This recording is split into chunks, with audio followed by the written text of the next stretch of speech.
Okay, hi guys. I just wanted to send you something, being that I don't see you in person, because I'm getting a lot of zeros, and it's probably not because you didn't do the work, but it could be because you're not submitting correctly. So I just wanted to run through a couple things to look for when you get on Canvas and things to just ignore when you're on here.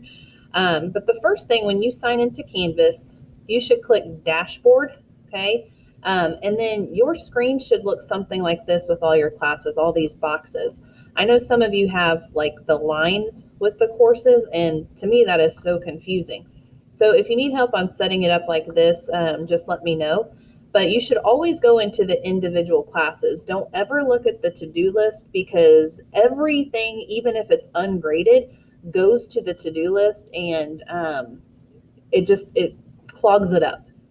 So you can hit these X's, and you can notice if it's worth 0 points, then don't even worry about doing it. Okay.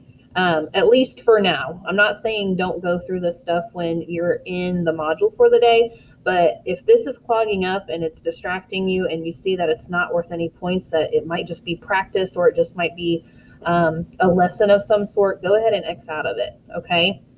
I'm going to go into student mode, but you are Thompson Language Arts, Read 180, and I'm going to have you click on that. And so it looks like your screen, you'll notice all my stuff down here. I removed a ton of stuff, so again, it's not clogged or confusing. So I'm going to go into student view, and this is what your screen should look like then. Okay, you'll see your to-do list. Look how much stuff is right there. Ignore it. Don't even look over there. Okay, it's automatically going to come up, but you don't need it.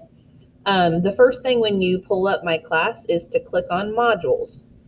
Don't go to assignments, don't go to anything else. And the dates are going to be in order for most recent all the way down to the very first thing that we did. I changed that. So your lesson for the day should be at the top.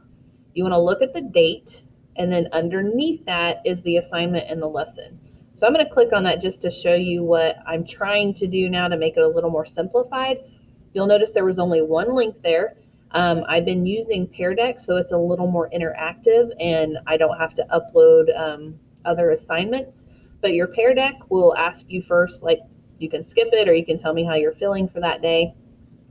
And then the very first slide for my virtual people will always be something to watch, a video to run you through the lesson, to teach you something for the day, or just to watch. So don't hit the next button if you haven't watched the video. Always make sure you click on it and you view the lesson for the day. I'm going to close out of it for now, but as soon as you complete a task on that slide, go to the next one. Okay, these are your objectives for today. If you're in class, I always include what you were supposed to do right then and there. So always read your goal for today. With Pear Deck, I'll have questions. You simply need to type in your answer here. You need to take this seriously, because this is your assignment and what I'll be looking for when answering and seeing if you're on the same page and how well you're doing. So it says use the word avenge in original oh my gosh, I can't talk today. Use the word avenge in an original sentence. You would just type it in here, and once you're done typing, you don't have to hit save or anything. You'll just go on to the next one. So this question asks about numbers. So you would type in a number, make it bigger or smaller.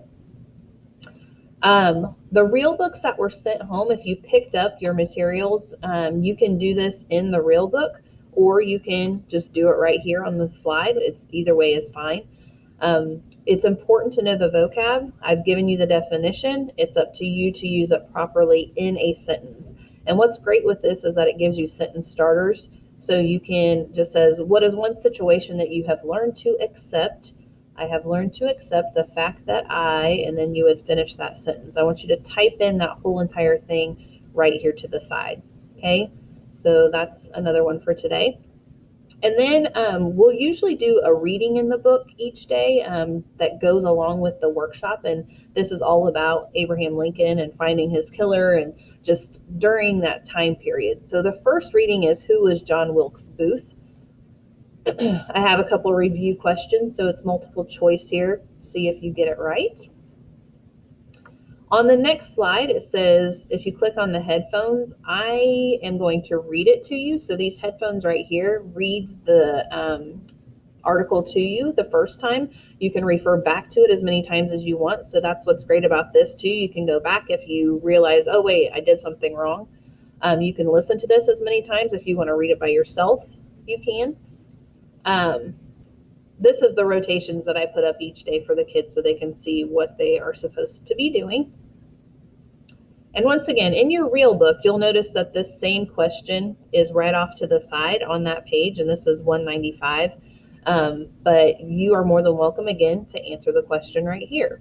So look at it, what it's asking. You have the reference here, type in your answer.